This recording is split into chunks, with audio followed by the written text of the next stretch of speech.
घर के रोज के काम करके आप भी हो चुके हैं बोर, तो अपनाइए कुछ ऐसे स्पेशल हैक जिन्हें अपनाते ही आपके पैसों की बचत तो होगी, आपकी मेहनत भी आधी हो जाएगी। इस वीडियो को देखने में आपका 1 रुपया भी खर्च नहीं होगा, ये इस वीडियो की सबसे अच्छी बात है। Hello, good morning viewers, welcome to back our channel. आप सब कैसे हो? उम्मीद करती हूँ आप सब बहुत अच्छे होंगे।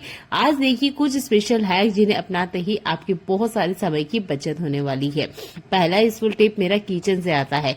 किचन में ना हम बहुत ज्यादा काम करती है, स्पेशल हम महिलाओं को ये काम करना कभी कभी ना बोरियत भरा हो जाता है। तो चलिए इन्हीं काम को इंटरेस्टिंग बनाते हैं। गर्मियों का सीजन चल रहा है तो हमारे किचन में बहुत सारे काम हैं जो कंटिन्यू हमें करने होते हैं, जिसमें एक दूध बॉईल करना है, सब्जी बनाना है। गर्मियों के सीजन में ना इसे ढकने का तरीका बदल जाता है। ठंड के सीजन में हम इस तरह की प्लेट से इसे ढक दे, किसी तरह की कोई दिक्कत नहीं होती है, हमारा जो खाना है वो गर्म रहता है। पर गर्मियों में ऐसा नहीं है। अगर आप इस तरह की प्लेट का यूज करते हैं गर्मियों के सीजन में तो इससे हमारे दूध और सब्जी खराब हो जाते हैं। ये एक आम सी बात है। तो कोशिश कीजिएगा इस तरह की प्लेट आपने गर्मियों में यूज नहीं करनी है। जब आपका खाना गर्म है आपने यूज करनी है ये जाली वाली प्लेट। अगर आपको दूध पे अच्छी सी मलाई चाहिए तो हमेशा आप जाली वाली प्लेट का यूज कीजिएगा। और गर्मियों के सीजन में दाल बनाई है, सब्जी बनाई है, तब भी आप जाली वाली प्लेट का यूज कीजिएगा। इससे जो स्टीम निकलती है, भाप बनती है और जो पानी के रूप में सब्जियों के ऊपर आ जाती है, इससे जो हमारी सब्जियां है 4 से 5 घंटे बाद ही खराब होने लग जाती है। फ्रिज के बाहर हम इसे नहीं रख सकते, फ्रिज के अंदर ही हमें इसे रखना होता है। एक टाइम से दूसरे टाइम तक सब्जियां बिल्कुल नहीं चलती, नहीं दूध चलता है। तो जाली वाली प्लेट का यूज कीजिएगा। अगला यूजफुल टिप मेरा बिगिनर से जुड़ा हुआ है। अभी आपने गृहस्थी बनाना स्टार्ट किया है, पैसे आपके पास नहीं है कि ज्यादा पैसा हम खर्च करें और जो हमारे काम है वो आसान कर ले, तो लीजिए आप 2 फोक। क्योंकि खाने में हम चम्मचों का यूज करते हैं, ये हमारा बेसिक है। तो हमने यहाँ एक रबड़ लिया है, कुछ इस तरीके से इसे बांध दिया है। अच्छा, इस फोक की मदद से ना आप बहुत सारे काम अपने निपटा सकते हैं। तो जो ट्रिक मैं आपको बता रही हूँ इसे आप पहले करके देखिएगा। इससे आप आलू का छिलका आराम से उतार सकते हैं। यहाँ पर मेरे जो फोक है इनका साइज थोड़ा सा अलग है, तो इसमें थोड़ी सी अच्छे से पकड़ नहीं हो पाई थी आलू के ऊपर, तो मैं इसका यूज करके बता रही हूँ आपको चिमटे की तरह रोटी सेकने के लिए। आप बिना चिमटे के भी अच्छे से बढ़िया से रोटी सेक सकते हैं इन चम्मचों की मदद से। तो यहाँ पर रबड़ को हमने बांधा है ताकि ये अच्छे से स्टेबल रहे, भागे नहीं चम्मचे। और इस तरीके से ना आप इमरजेंसी में अपने काम है वो भी कर सकते हैं। और अभी आपकी गृहस्थी में ज्यादा पैसा खर्च आपने नहीं करना है, खाना तो बनाना ही है हमें, तो इस ट्रिक का आप यूज कर सकते हैं। अगला यूजफुल हैक मेरा भी बिगिनर के लिए है। बहुत बार ऐसा होता है कि हमारे पास सीजर अवेलेबल नहीं है या सीजर रख के हम भूल चुके हैं और हमें कोई पैकेट इस तरीके का खोलना है।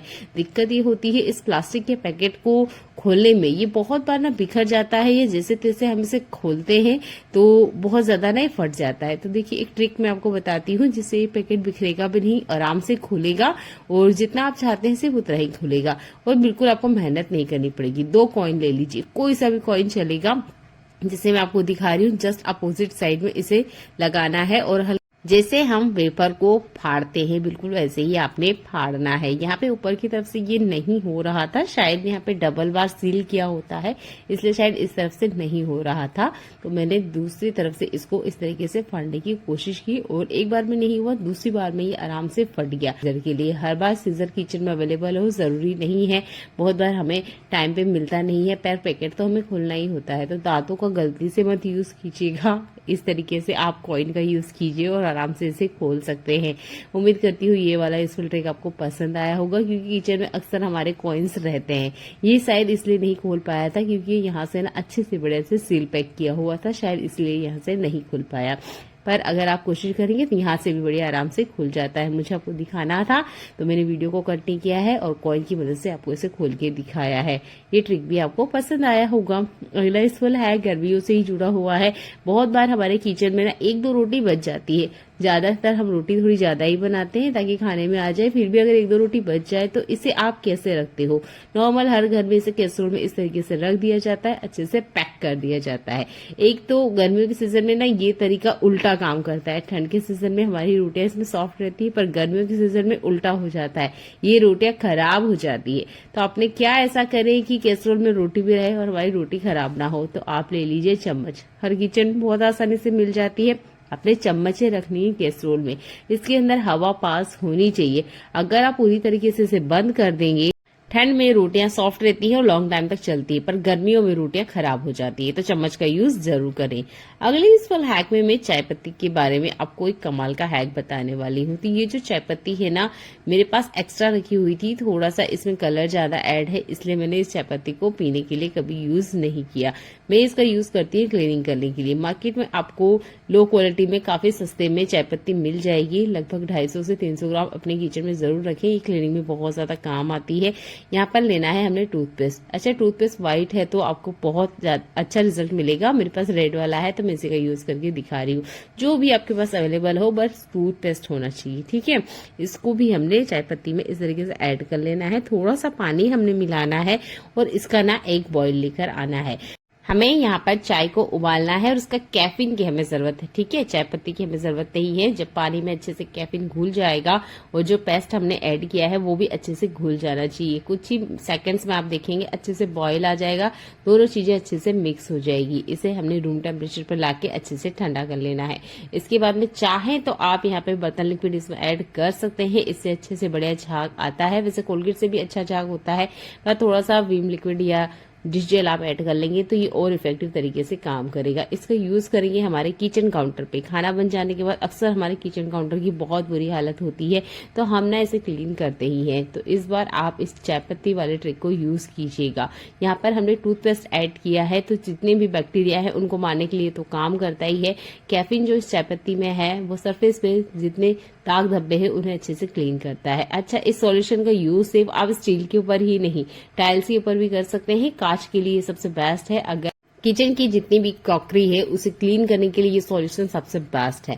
आप ना इस तरीके से अच्छे से बढ़िया से क्लीनिंग कर सकते हैं। मुझे इसका 100% रिजल्ट मिलता है, उम्मीद करती हूँ आपको भी इसका बहुत अच्छा रिजल्ट मिलेगा। बर्नर अच्छे से क्लीन हो जाते हैं, इसके छेद में जितना भी फूड पार्टिकल है वो अच्छे से निकल जाता है। तो एक बार बताए हुए इस तरीके को यूज करके देखिएगा, किचन के हर तरह के बैक्टीरिया रिमूव हो जाते हैं। किचन काउंटर को स्पेशल आप इससे क्लीन कीजिए, कम से कम हफ्ते में 2 बार इस ट्रिक को यूज कीजिएगा। आपका किचन काउंटर हमेशा क्लीन रहेगा, साफ सुथरा रहेगा, किसी तरह का कोई बैक्टीरिया इसके ऊपर नहीं रहेगा। तो अभी फिलहाल में मैंने गैस स्टोव की अच्छे से क्लीनिंग करी है। इसके बाद में गैस स्टैंड पे जो टाइल्स वगैरह होती है इसकी भी आप अच्छे से क्लीनिंग कर सकते हैं। मुझे तो ये तरीका बहुत आसान सा लगा है, आप भी इस बार जरूर करके देखिएगा। आप इस ट्रिक का वॉश बेसिन के लिए भी यूज कर सकते हैं, वहां पे भी काफी सारे बैक्टीरिया होते हैं तो अच्छे से बढ़िया से क्लीन हो जाते हैं। मैंने यहाँ पर ग्रीन स्क्रब का ही यूज किया है, स्टील स्क्रब का यूज तक नहीं किया है और जितने दाग धब्बे हैं अच्छे बढ़िया से क्लीन हो गए हैं। इसके बाद में सॉफ्ट सा कोई कपड़ा ले लीजिए और बस आपने वाइप करना है। चाहे तो आप 1-2 पानी में डिप करके अच्छे से इसे क्लीन कर सकते हैं। तो मैंने बस नॉर्मल एक कपड़ा ही इस पे वाइप किया और देख सकते हैं जितने दाग धब्बे हैं वो भी अच्छे से क्लीन हो गए हैं। जबकि नॉर्मल जब हम किचन को क्लीन करने जाते हैं ना तो एक बार में इस तरीके से क्लीनिंग बिल्कुल नहीं होती है।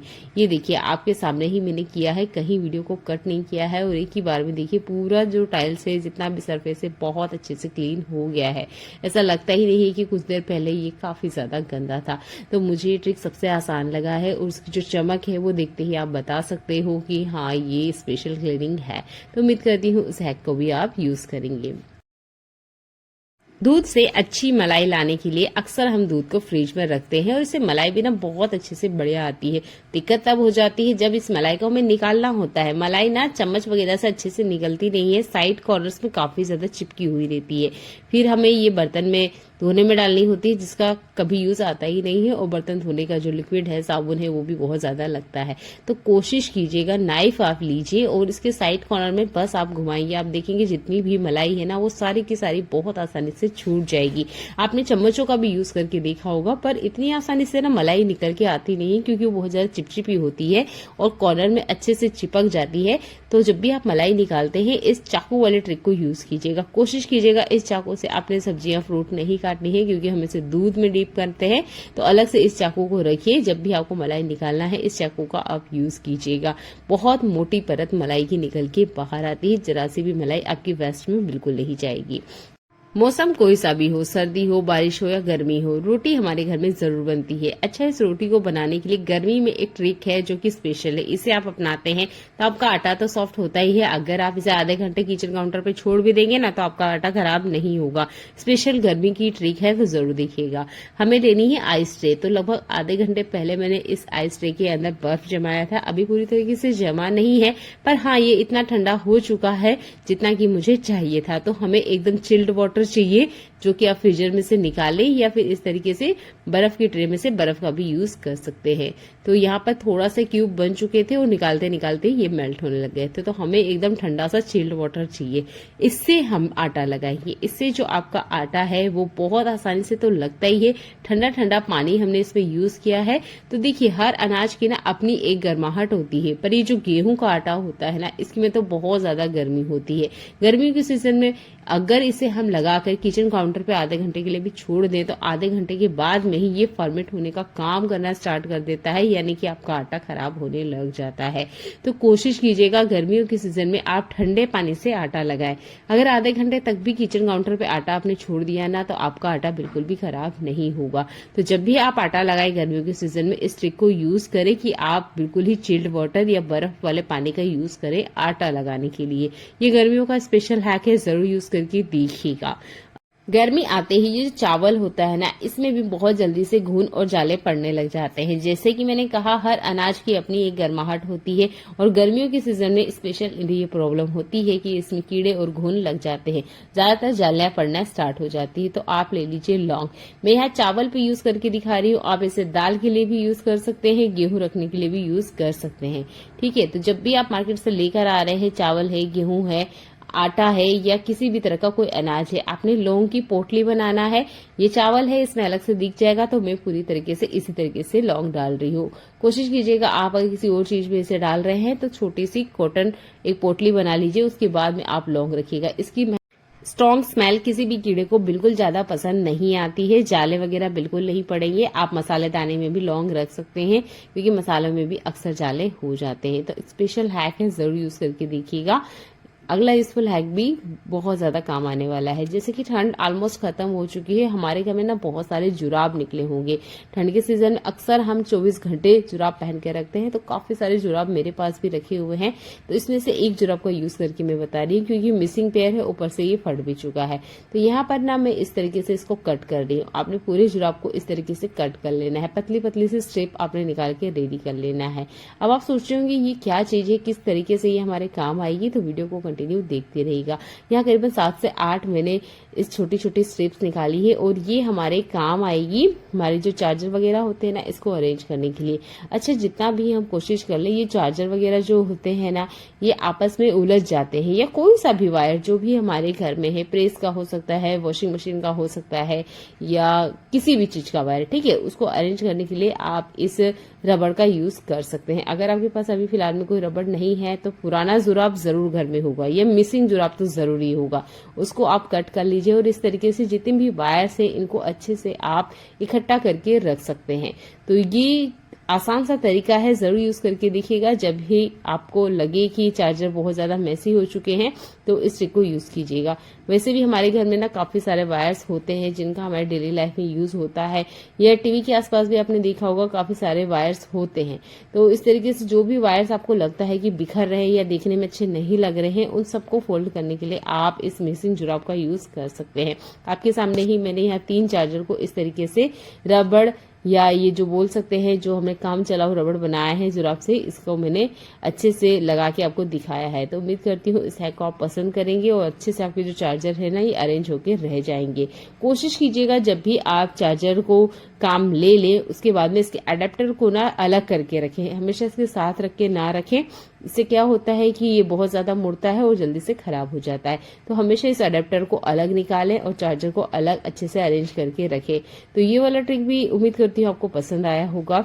गर्मियों का सीजन चल रहा है, जैसे ही आप आटा लगा लेते हैं उसके बाद में ना थोड़ा सा पानी इसके ऊपर छिटक दीजिए, बहुत ज्यादा नहीं, 1 से 2 चम्मच, छोटा चम्मच जो होता है ना उतना ही पानी हमने लेना है, अच्छे से इसके ऊपर डाल दीजिए और उंगलियों से इस तरीके से निशान बना दीजिए, क्योंकि आटा लगाने के बाद लगभग 10 मिनट का टाइम हम जरूर देते हैं कि आटा रेस्ट करे।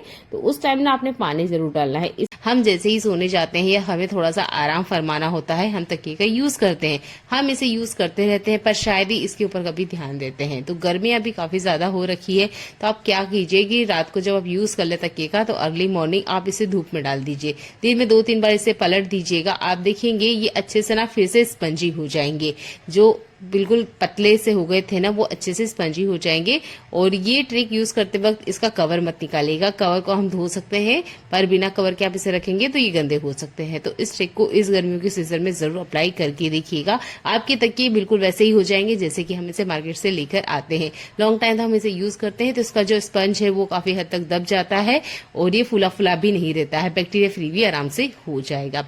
देख लेते हैं अगले यूजफुल हैक। हर गृहिणी ना अपने किचन और घर में कुछ ऐसी चीजें बना के रखती हैं जिससे उनका घर काफी सुंदर लगे। तो मैंने भी कुछ टाइम पहले ये मैक्रम के काफी सारे तोरण बनाए थे। अच्छा, इसे धोने से पहले सबसे पहले आप क्या कीजिए कि नॉर्मल पानी में वॉश कर लीजिए। आपके पास कुछ और चीजें भी हो सकती है जिन्हें हम पानी से वॉश कर सकते हैं। तो गर्मियों के सीजन में ना इनकी अच्छे से क्लीनिंग आप कर सकते हैं।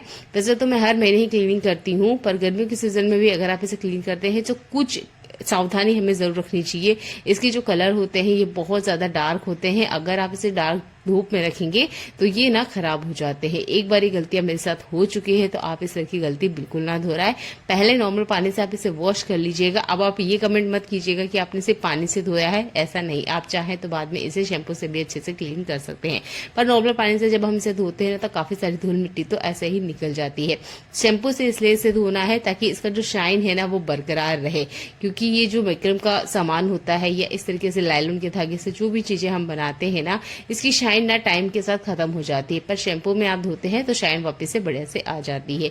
अब ध्यान देने वाली बात यह है कि इसे सुखाने के लिए आपने कभी भी धूप का यूज करना ही नहीं है। कोशिश कीजिएगा शाम के टाइम इसे धोएं, सुबह तक ये आराम से सूख जाते हैं। अभी मैंने इसे धोया है, पर ये शाम का टाइम है, सुबह तक अच्छे से बढ़िया सूख जाएंगे। तो आपने इसे डायरेक्ट धूप में नहीं डालना है, नहीं तो इनका जो कलर है वो चला जाएगा और उसके बाद में ये इतने सुंदर नहीं लगते हैं। यहाँ पर एक मैं दिखा रही हूँ आपको, इसका कलर ना डाउन हो चुका है। ये जो पिंक कलर का है ना, देख सकते हैं इसका कलर डाउन हो चुका है। तो इस तरीके का आपके साथ ना हो, इसलिए कोशिश कीजिएगा शाम के टाइम ही आप इसे धोएं। अगला यूजफुल हैक मेरा डोरमेट से जुड़ा हुआ है या इस तरह की ग्रीन कारपेट से जुड़ा हुआ है।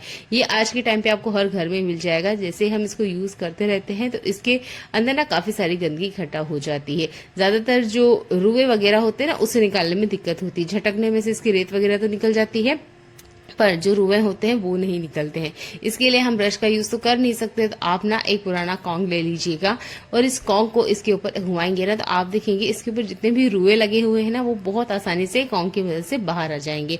मैंने थोड़े बड़े दांत वाला लिया है, आप छोटा वाला भी ले सकते हैं। बड़े वाले में भी बहुत आसानी से सारे का सारा जो कचरा है ना वो बाहर निकल के आ जाता है, क्योंकि बार बार आप इसे वॉश करेंगे तो इसके जो धागे हैं वो भी बार बार बाहर निकल के आएंगे।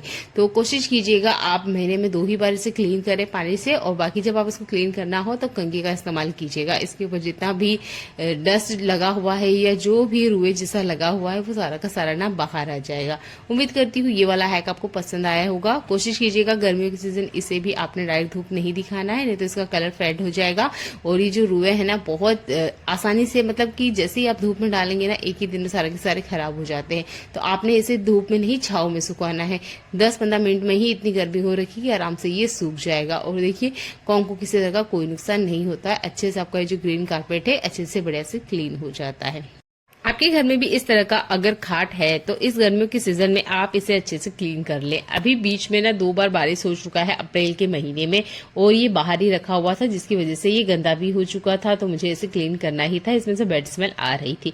अगर गंदा नहीं है तो भी और साल में 1 बार तो इसे अच्छे से क्लीन करना ही चाहिए। तो मैंने यहाँ पे लिया है सर्फ डायरेक्ट मत डालिएगा, पहले मग्गे में डाल लीजिएगा, थोड़ा पानी ऐड कीजिएगा, अच्छे से घोल बनाने के बाद में आपने खाट को क्लीन करना है। अगर आप भी खाट क्लीन करते हैं तो कमेंट करके जरूर बताइएगा, क्योंकि हम इसे डेली लाइफ में यूज करते हैं। बहुत ज्यादा इसमें डस्ट धूल लगी होती है, तो हम ज्यादातर क्या करते हैं डंडे वगैरह से या किसी कपड़े वगैरह से इसे झटक लेते हैं।